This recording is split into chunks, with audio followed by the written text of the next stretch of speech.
multiplied by 2 times 0 ay 0 minus x. Then, ang differential length natin, since xy plane lang, ay x hat dx plus y hat dy. Then, kunin natin yung kanilang dot product. Dot product is equal to 2x minus y dx plus y hat, or mawala na play y hat, so x plus y dy plus 0. Ngayon, since circle to, circle daw natin ay centered at the origin, therefore the equation of that circle is x squared plus y squared equals, may radius na 1, so yan, against.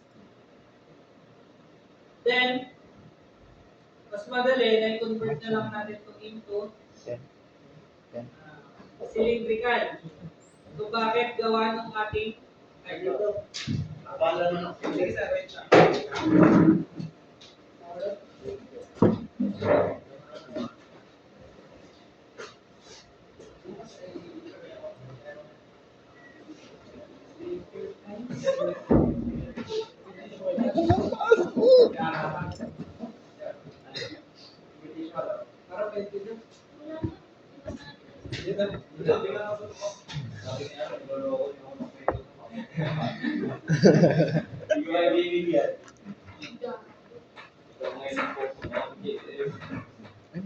Nakapunta naman palagi eh.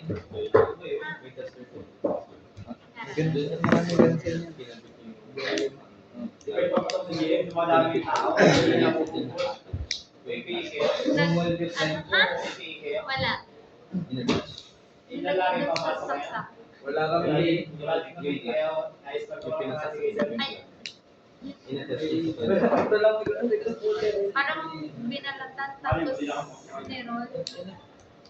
Oo, ganun yung binalatan. Meron naman yung kay Tandros, kahit nandun mo na eh. Hindi ka nandun pa rin naman yung... Mas nag-jacket. Dapat hindi na lang. Meron pa. Ang problema kasi dito, magkasama yung x at y, di ba? Sa x at y. Convert na lang natin sa isang plane. Ang mangyari, x is equal to r cosine t, y is equal to r sine t.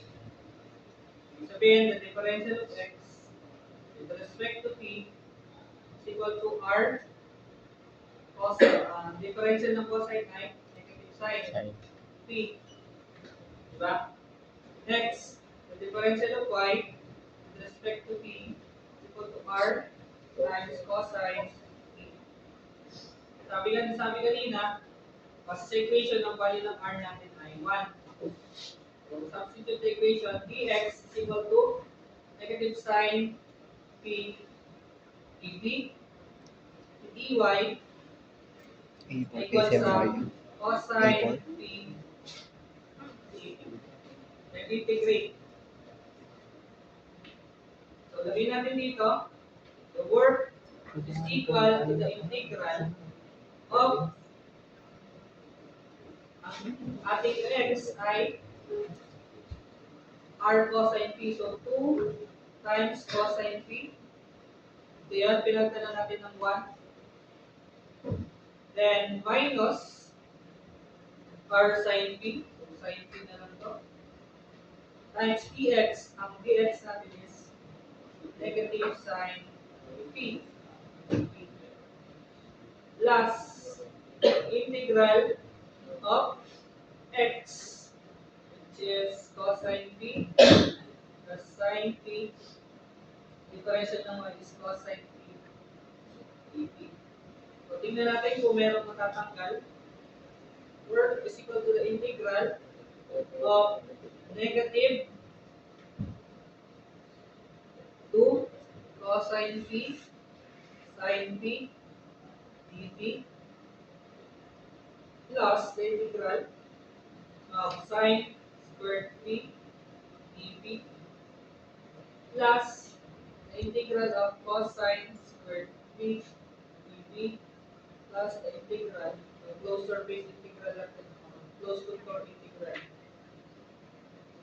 plus sine p cosine p dt. Ito magiging negative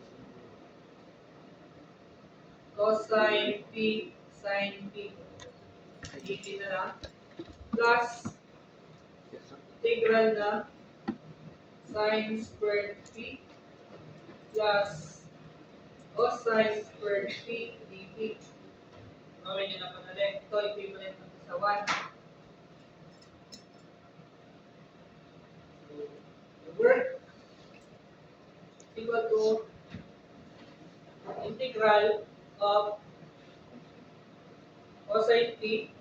Sine p ay equivalent sa sine 2p over 2 negative dp.